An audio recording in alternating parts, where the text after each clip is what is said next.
तो दोस्तों टॉपर की स्ट्रेटेजी फॉलो करते करते आपको पता ही नहीं है कि आप अपनी स्ट्रेटेजी भूल गए हो। सोचा था आज एम लक्ष्मीकांत का एक पूरा चैप्टर कंप्लीट करेंगे, बट हुआ क्या, जैसे ही यूट्यूब खोला एक लेक्चर देखने के लिए साइड में और रिकमेंडेशंस आई 90 डेज की स्ट्रेटेजी टॉपर द्वारा। उसके नीचे लिखा हुआ था एथिक्स के पेपर में 150 से ज़्यादा कैसे स्कोर करें। आंसर राइटिंग टॉपर ने कैसी करी जिससे कि वो टॉपर बन गए। आप ये सारी वीडियोस देखते रहे एंड फाइनली आप एक चक्रव्यूह में फंस गए।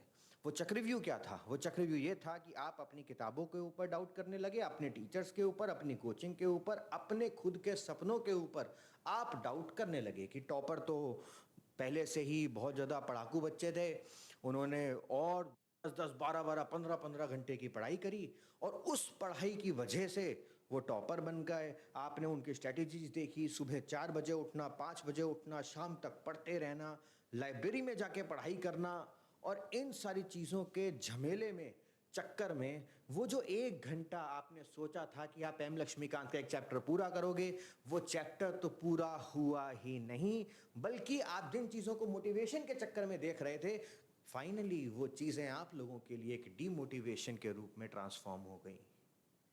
आपके साथ ऐसा होता है?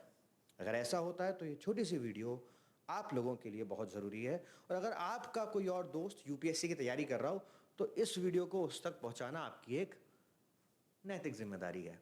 देखो भाई, बात यह है कि हर साल 1000 के आसपास टॉपर आते हैं यूपीएससी के अंदर। 1000 टॉपर मतलब 1000 स्ट्रैटेजी। यकीन मानो अगर AIR-1 की स्ट्रैटेजी AI-2 भी इस्तेमाल करेगा तो AIR-2 का शायद सिलेक्शन ही नहीं होता यूपीएससी में। मेरे पिछले 8 साल के टीचिंग एक्सपीरियंस के अंदर मैंने मैक्सिमम बच्चों को इन टॉपर्स स्ट्रैटेजी की वजह से डिस्ट्रैक्ट होते हुए देखा है, और ये एक बहुत बड़ा कारण बन जाता है बच्चों के फेलियर का। देखो, होता क्या है कि YouTube पर इस तरीके की वीडियो लाखों हैं। नोट्स से लेकर, आंसर राइटिंग से लेकर, आपको कब उठना है, कब सोना है, कब खाना है, आपको ये सारी की सारी चीज़ें भी वीडियोस द्वारा सिखा दी जाएंगी। बट एक चीज़ आप अपने आप से सवाल पूछो। जब आप स्कूल में थे, आपके स्कूल में जो बच्चे थे, हर एक बच्चा अलग था।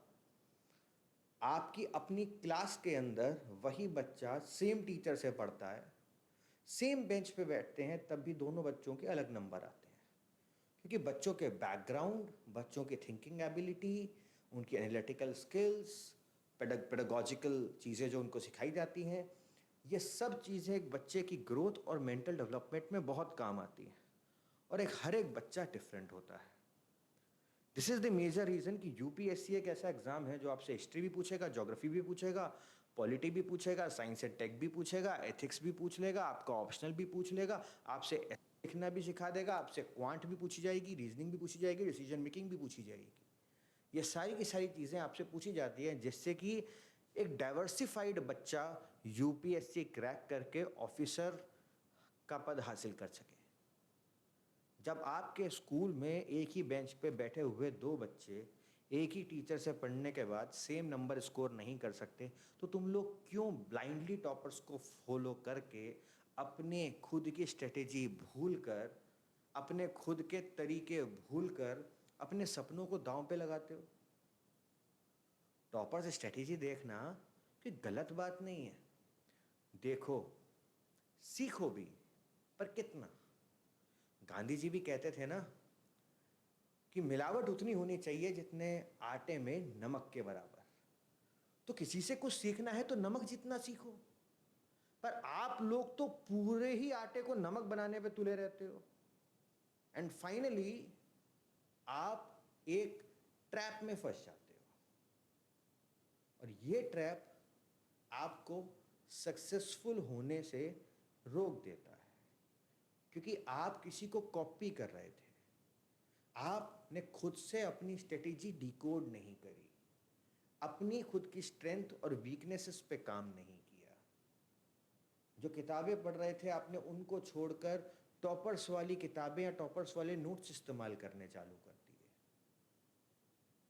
ये सब चीज़ें मिला करना कहीं ना कहीं आपकी सेहत के लिए और आपके जीवन के लिए ठीक नहीं है। आप भी टॉपर बन जाओगे, आप भी ऐसी वीडियोस दोगे, बट फाइनली ये सच्चाई तुम भी नहीं बता पाओगे कि व्हाट वर्क्स फॉर यू और what didn't work for you. हो सकता है कोई टॉपर इस साल अटेम्प्ट दे रहा है और उसकी ऑल इंडिया रैंक 1 2 3 4 जितनी भी आई हो, और अगले साल जब वो एग्ज़ामिनेशन देगा तो पॉसिबिलिटीज़ हैं कि प्रीलिम्स भी क्वालिफाई ना हो। ये एग्ज़ामिनेशन का नेचर अलग है। आप बिना इस नेचर को समझे ब्लाइंडली अगर किसी को फॉलो करते रहोगे तो उससे आपका बिल्कुल भला नहीं होगा। भला किस चीज़ से होगा? अपनी एक स्ट्रेटेजी बनाओ, अपनी खुद की स्ट्रेंथ्स और वीकनेसेस को ध्यान में रखते हुए उनके ऊपर काम करो। कहीं पे गड़बड़ी लग रही है, जो भी आपके टीचर हैं, मेंटर हैं, गाइड हैं, उनसे बात करो, देखो कि मेरे स्ट्रेटेजी में क्या कमी है, या किसी टॉपर को अगर देखना है तो उसकी 1-2% चीज़ें ली उठाई और उसके हिसाब से काम किया और उसको भी टेस्ट किया कि ये मेरे लिए वर्क कर रहा है या नहीं कर रहा है। ये वीडियो इसलिए बनानी ज़रूरी हो जाती है क्योंकि जब मैं भी यूट्यूब सर्फ करता हूँ तो मुझे बहुत सारे ऐसे मिथ्स नज़र आते हैं जो एज अ टीचर मुझे पता है कि एक बच्चा फॉलो करेगा तो वो एक ट्रैप में फंस रहा है, बट मैं आपको मना भी नहीं कर पाता। यूट्यूब की दुनिया ऐसी है, इंस्टाग्राम रील्स की दुनिया ऐसी है जहाँ पर आपको इन्फिनिटी स्क्रॉल के ज़रिए आपका टाइम बढ़ाया जा रहा है और आपको अपने सपनों से दूर किया जा रहा है। अगर ये वीडियो आपके थोड़ी सी भी काम आई है या इसने आपके दिल को टच किया है, don't forget to comment and like and share with your friends. Thank you.